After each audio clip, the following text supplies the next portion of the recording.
নমস্কার প্রিয় দর্শক বন্ধুরা, আমি মধু আর আপনারা দেখছেন আমার YouTube channel Madhu's astro info. 2024 সালের জুলাই মাসটি সিংহ রাশির ব্যক্তিদের জন্য কেমন হবে এবং রাশিফল আজ আমি আপনাদেরকে বলবো। এই রাশিফল আপনাদের চন্দ্র রাশির ওপরে ভিত্তি করে আমি বলবো। প্রথমে কর্মজীবন দিয়ে শুরু করি। কর্মজীবনের দিক থেকে জুলাই মাসটি সিংহ রাশির ব্যক্তিদের জন্য অনুকূল হবে।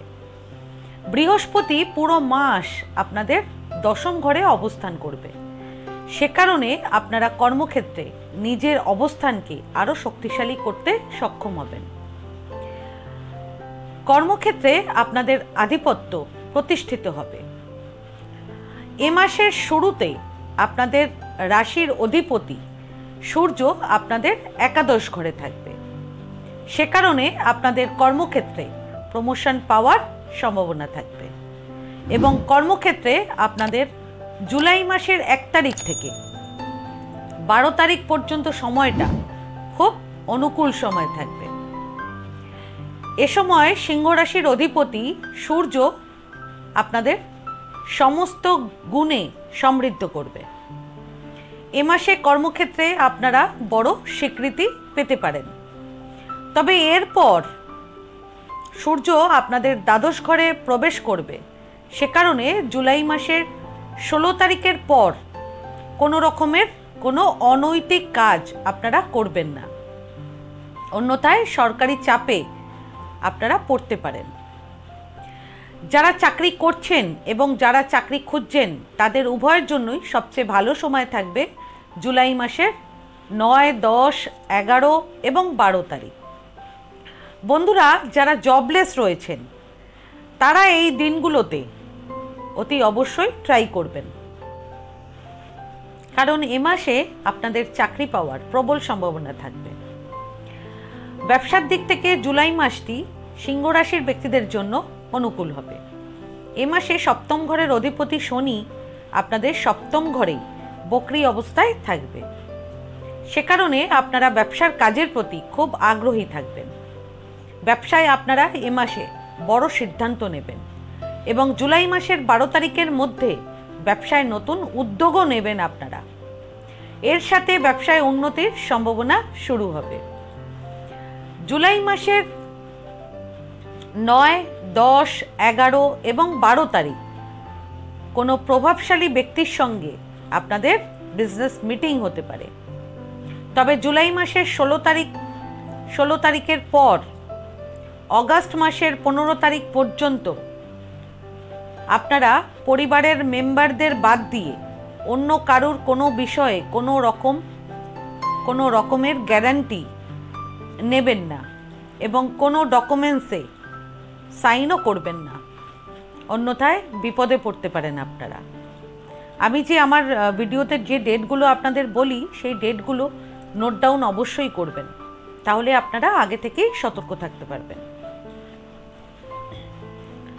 স্টুডেন্টদের জন্য জুলাই মাসটি অনুকূল হবে, তবে পড়াশোনার প্রতি আগ্রহ আরও বাড়াতে হবে। উচ্চশিক্ষার জন্য জুলাই মাসটি অনুকূল হবে। বিদেশে পড়তে যেতে পারেন আপনারা। স্টুডেন্টদের জন্য সবচেয়ে ভালো সময় থাকবে জুলাই মাসের 6, 7 এবং 8 তারিখ। প্রেম জীবনের দিক থেকে জুলাই মাসটি সিংহ রাশির ব্যক্তিদের জন্য মধ্যম হবে।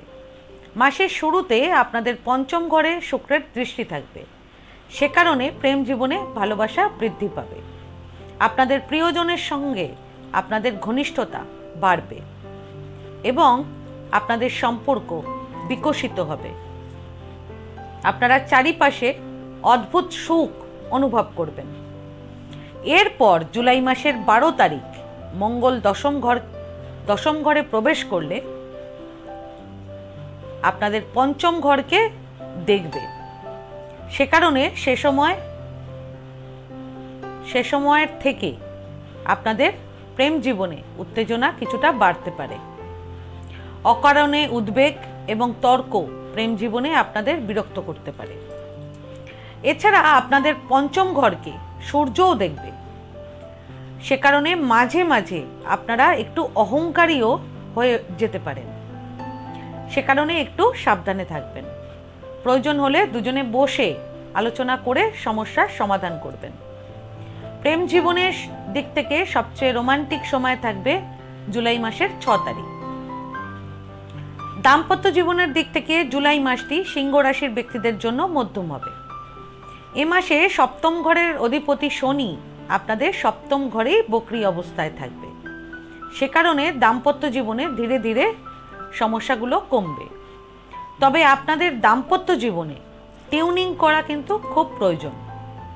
সে কারণে পারলে জীবনসঙ্গীকে নিয়ে কোথাও ঘুরতে যাবেন, তাকে সময় দেবেন, তার অনুভূতিকে বোঝার চেষ্টা করবেন। এতে আপনাদের দাম্পত্য জীবন সুখের হবে।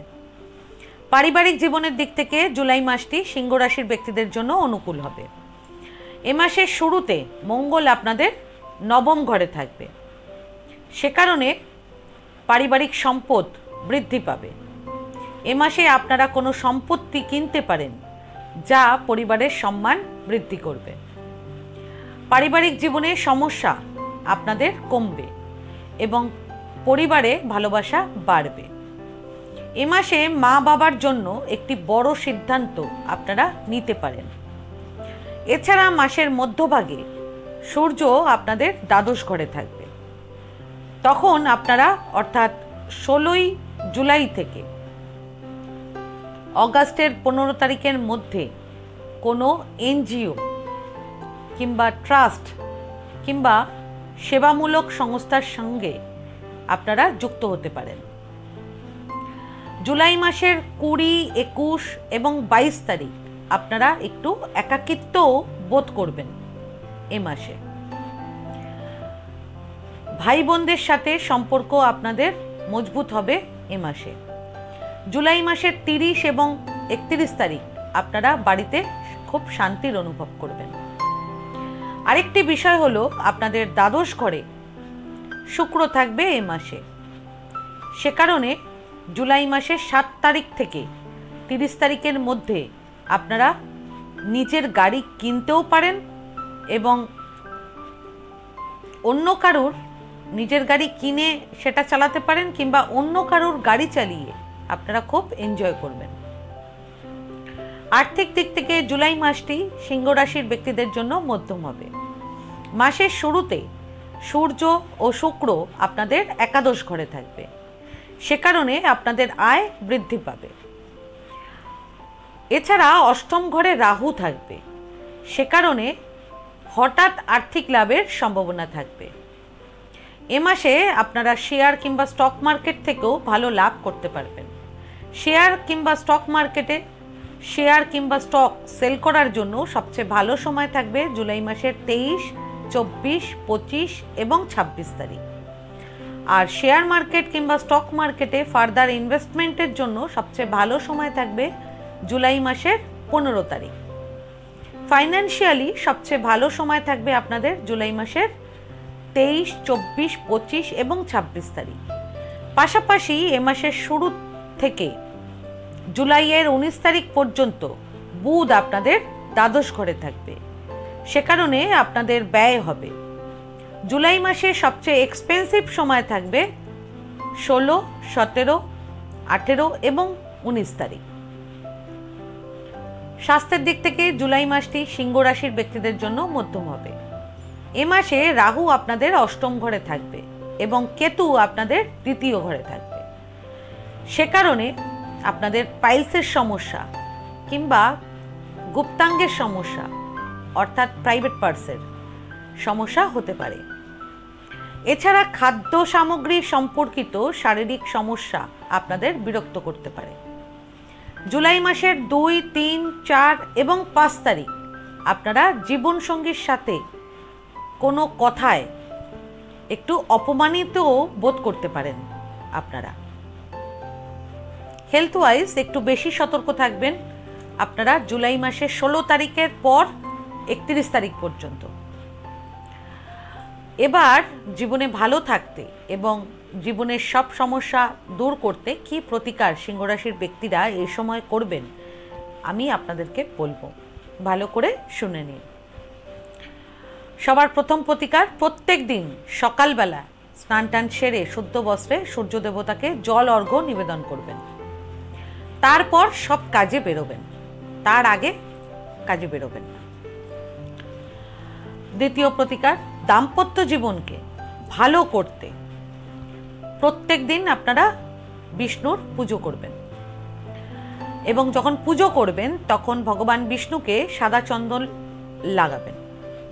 আর সাদা চন্দন লাগানোর পর, মানে ঠাকুরকে লাগানোর পর, তারপর সেই চন্দনটাই নিজের কপালে লাগিয়ে নেবেন। তৃতীয় প্রতিকার, 21শে জুলাই গুরু পূর্ণিমা। এদিন কোনো ব্রাহ্মণকে আপনারা হলুদ রঙের বস্ত্র, হলুদ রঙের ফল, হলুদ মিষ্টি উপহার দেবেন। তারপর তার থেকে আশীর্বাদ নেবেন। এতে আপনাদের বৃহস্পতি খুব মজবুত হবে। তো বন্ধুরা, আজকে ভিডিওটা আমি এখানেই শেষ করলাম। আমার এই ভিডিওটিকে যদি ভালো লেগে থাকে তাহলে ভিডিওটিকে লাইক করবেন আর আমার চ্যানেলটিকে সাবস্ক্রাইব করে দেবেন। আর সাবস্ক্রাইব বাটনের পাশে একটা বেল আইকনের বাটন আছে, সেটা টিপে দেবেন, কারণ নিয়মিত যে ভিডিওগুলো আমি আনছি সেটা সবার আগে আপনারা জানতে পারবেন। তাছাড়া পরিবার কিংবা আত্মীয় কিংবা বন্ধু বান্ধব কারোর যদি ভিডিওটার প্রয়োজন হয় তাহলে ভিডিওটাকে শেয়ার করে দেবেন। আর আপনাদের যদি কোনো প্রশ্ন কিংবা কোনো মতামত থাকে তাহলে আমার কমেন্ট বক্সে কমেন্ট করে আমাকে জানান। আমি চেষ্টা করব যত তাড়াতাড়ি সম্ভব উত্তর দেওয়ার। ধন্যবাদ।